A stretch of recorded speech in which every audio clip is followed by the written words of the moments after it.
Hello and welcome to the Craft Beer Corner. For today's beer review, we're jumping in to our second of the very big ABV limited release beers that I got from Tavour from River North Brewery, based in Denver, Colorado. This second beer that we're trying is called God Complex. It is a quadruple ale, clocking in even higher than the last one at 18.7% ABV. That is absolutely staggering. This is a beer that you could age for years and years and years. The ABV is that high, but we are, of course, going to jump in and see what this one is all about. This is barrel aged, and just like the last one, they don't really give any indication of what barrels were used. So we will discover that together, come up with our best guess as we're going through and drinking this. So same as last time, it's got this nice gold wax dipped cap. The label art on here, same thing, dark black, gold foil, clean design. I'm not sure. I'm guessing that's supposed to be indicative of somebody with a God complex sitting in a lotus position. But nonetheless, we're going to get this scored with the pointy end of our trusty bottle opener right under the edge of the cap, as we always do. It cuts right through that wax and should give us a good place to grip to get this right off. Yes, it did. Same as always, I'm just going to clean just under the edge of that to make sure any loose wax that I can get off, I do get off, so it doesn't drop down in the beer glass. If it does, not the end of the world. It's just easier to not have to pick it out. So without further ado, we're pouring this into this nice kind of stemmed smaller glass, very high ABV. Obviously, we don't need big pours on this. This will be a long, slow sipping beer, but this is a very nice kind of all-purpose stemmed glass I got from a Prairie Artisan winter sampler last year. And this, just as with the last of these big beers, is a 2021 release. They're bicentennial, and they do tell us on here as well that this is release number 3 from their first batch. Only 99 cases, so very limited release. So let's get this poured right in the old stem glass here. It's pouring that classic caramelly quad color, exactly what I expected to see. We're not going to go all the way to the top there. We're going to stop it right there intentionally. So visually, yeah, it's got very much a classic quad color. You can almost call it a barley wine color. Very, very similar color profiles. It's a very deep kind of ambery caramelly color. I can tell you that there are massive aromas already coming off of this glass. I'm picking up from about a foot away. Formed an okay head. You know, it's got some cling on the sides, but some of these big ABV beers like this, they just, the nature of it, they're not going to form the biggest, thickest, creamiest head, especially when I'm intentionally not trying to slosh it around. This is a small, little shallow stem glass, so it is what it is, but let's get right over for a full sniff. Oh yeah. This smells a lot like a classic Belgian quad. Just very malt-centric, with some yeasty overtones on the nose. There's a lot of fruit, a lot of caramel. Indeed, there's a lot of commonality between this on the nose and the nose on a barley wine, but if anything, this smells a bit more fruity forward, a bit more fruit accent wise. There's still clearly notes of caramel coming through on the nose, but it's kind of fruit dominant. It's apricots, it's grapes, it's raisins. Yeah, that's the dominant aroma I'm getting on this. And there was a nice, quite warming sensation on the nose as well, almost like if you were sniffing in on a big whiskey spirit. It's very, very nice. Now, I don't smell anything on the nose that smells like a whiskey barrel to me, so maybe this is just oak aged or something of that nature, but we'll find out when we jump right in, which we're going to do now. So take one.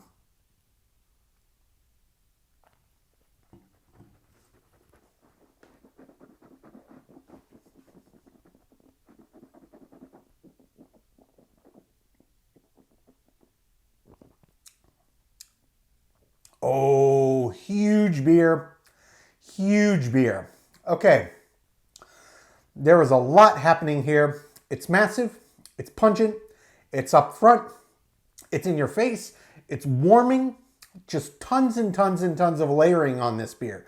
So I didn't smell anything on the nose that would really indicate what kind of barrel that they use for the aging process.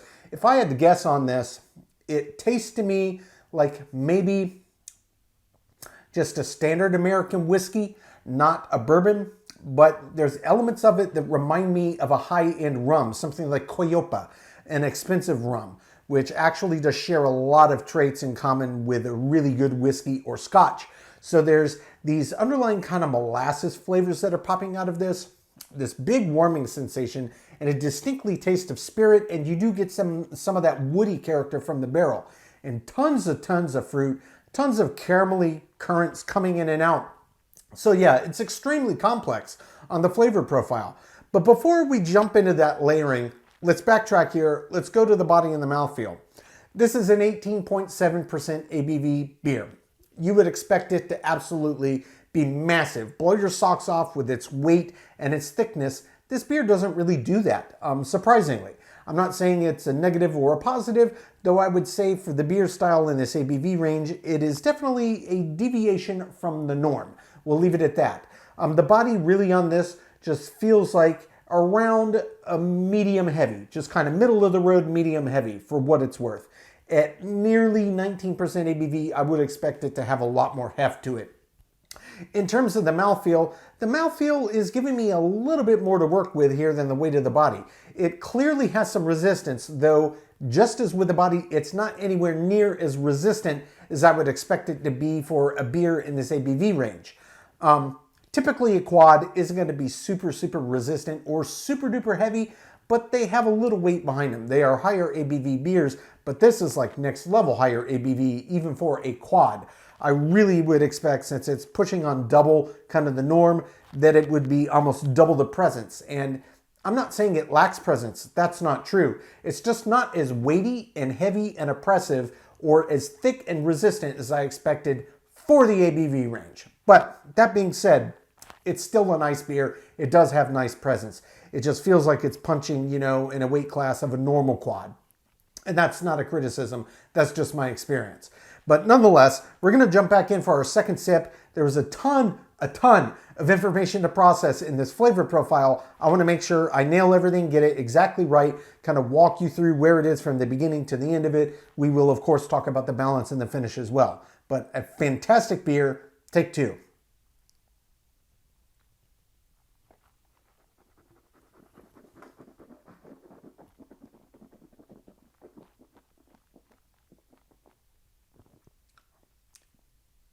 Oh, it's so big. The intensity of that flavor.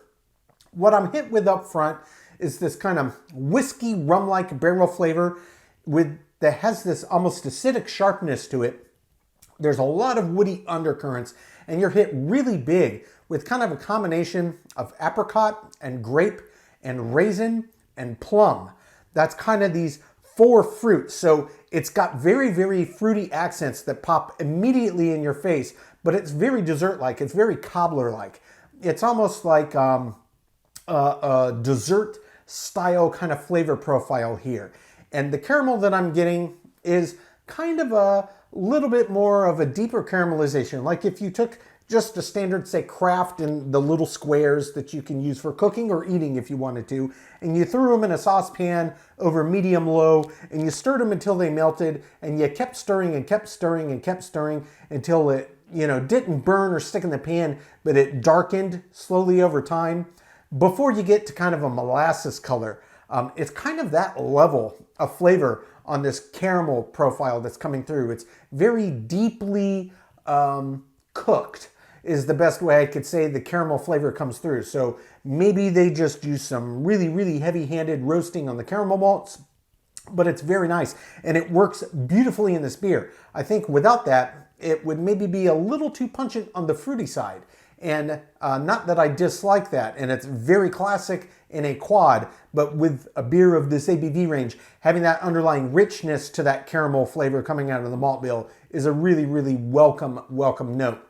There is indeed still, as I got on the nose in the flavor profile, there's this nice undercurrent of even darker caramelization of sugars, and we're really talking almost like blackstrap molasses here. So there is this richer underpinning that kind of is the anchor to bring all of these other layers and ribbons of flavor together. And there is actually a little bit of a subtle underlying bitterness. I am sure that it's coming from the roasty edge of the malts that they used in this beer, because it doesn't smell or taste heavily hopped. Obviously, there are some in here, but it really is a beer clearly, and a beer style traditionally that is about the malts. And that's what they've done here. It's layers and layers and layers of complexity. They are extremely in your face, extremely bold. And I gotta say, the balance on this, between the barrel and their malt selection, whatever hops they did use, they knocked it out of the park yet again. There's nothing I would tweak on this. I think the balance is exactly right. And in terms of how this finishes on the end of the beer, it's not a beer style that's going to be front loaded with big intense bitters to linger on the palate to push out the length of the finish. This one though is way longer than your average quad, and it does come down to the fact that it's just got this intensity and presence to the pungency of the flavor. And what you're left with on the back end is very much a combination of kind of this apricot and grape mixture, as well as that underlying deep caramelization. It really does stick on the palate, even though it's not as thick as you would expect. The flavor intensity really coats the palate, and it is long after each sip. We're talking well in excess of 2 minutes. So way longer than average finish, no dryness at all. This is a classic quad. It's just amped up to kind of double the base quad. I mean, I can't even imagine how many ingredients they put into this, how expensive this was to process, to make this beer, but it was well worth the effort and the cost because this is next level quad and I absolutely love it. I'm going to take my time, sip on this, come up with my scores. When we come back, we will get this beer ranked from top to bottom.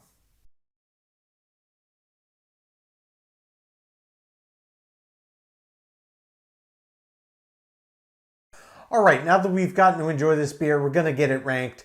This was River North Brewery's God Complex, a quad ale clocking in at a staggering 18.7% ABV. River North is based in Denver, Colorado. This one was barrel aged, but yet again, they did not specify the barrel.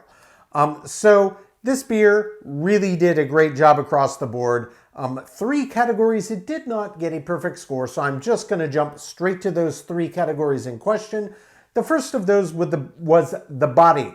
So this was not a light beer. It definitely had presence, it definitely had heft, but it almost felt identical to what you would expect for a standard quad at half of this ABV. This is pushing 19% ABV. There's a ton of fermentables in this beer, and it really didn't come across with the weight that I expected.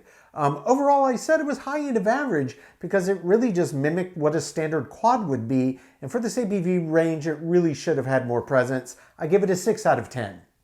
The second category that didn't get a perfect score is the mouthfeel. The mouthfeel, this really mirrors what we experienced with the body. It had the right amount of resistance for a standard quad, but not for a quad that's sitting at double the ABV. Again, fermentables, they add a ton of gravity, a ton of thickness, and a ton of weight to a beer. And the fact that this is pushing 19% and it felt no different than a standard quad, it just really surprised me. So I went with the same logic. I gave it high end of average. I gave it a 6 out of 10. The final category that did not get a perfect score was the head and the retention. So look, quads tend to be pretty active in terms of carbonation. You never know what kind of head you're going to get on them, but typically they're not going to form the craziest heads, and when they do, they're not going to stick around that long. This stuck around a little longer than your average quad, so I did give it the high end of average with a 6 out of 10. And this beer did get a perfect 10 out of 10 in the remaining 7 categories. That is aroma, taste, finish, appearance, balance, feeling, and intangible, my subjective thoughts category, and example of style. So River North Brewery's God Complex 2021 release of the Bicentennial did get a total score of 88. So well above average, guys. And if any of you are sitting there thinking, oh, 88, I'll pass. Listen, I have to be objective in how I rank things. I have to tell you exactly what I experienced and where I would put it based on my real world experiences with the beer. So 88, yeah, it's not perfect. It's 12 points off. Still a very high score, but make no mistake. My subjective thoughts on it, giving it a 10 out of 10, I absolutely stand by that. Look, it lost some points of body and mouthfeel and head and retention. Head and retention was probably going to happen anyway due to the style. The body and mouthfeel, just because it didn't meet expectation, would double a standard quad ABV. But this is a fantastic beer. Just layers and layers and layers. Complexity, huge aroma, huge flavor, tons of ebbing and flowing and ribboning. It was just a really, really big beer. And yeah, this was a slow sipper. I've been working on this one for pushing 3 hours now. I still have quite a bit to go. Pushing 19%, this is not a beer you're going to slam. You're going to sip on it slowly over time, sit down, watch a nice long movie, and that's what I've done. A fantastic beer, another great example of what River North does best. The second in this big limited release series of beers I got from Tavour, and this one was just as good as the first. Folks, that's today's review. As always, I do sincerely appreciate you tuning in today. Please don't forget to like, comment, and subscribe. And if you want to stay in the loop when our videos go live, just turn on your notifications, hit that bell icon. It is right next to the subscribe button. Until next time, keep it beer, keep it craft. We'll see you on the next one. Cheers.